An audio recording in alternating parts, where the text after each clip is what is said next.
চালো, এই action to action, এই এবারে করবি সামলা, কোথায় মামলা? স্বৈরাচারের রাস্তা না, এই ক্যাম্পাসে হবে না স্বৈরাচার।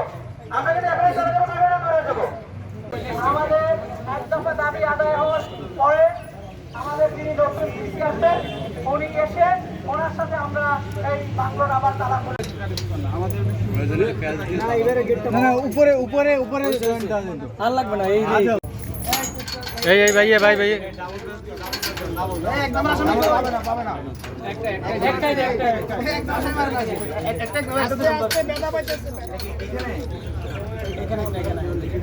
বিসমিল্লাহ। শিক্ষার্থী আবাসন পরীক্ষা হচ্ছে না, এই বিষয় নিয়ে কথা নেই, তাই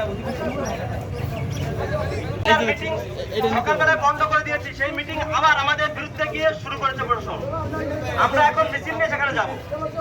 বিশ্ববিদ্যালয় প্রশাসনের কোনো কার্যক্রম চলতে দেওয়া হবে না।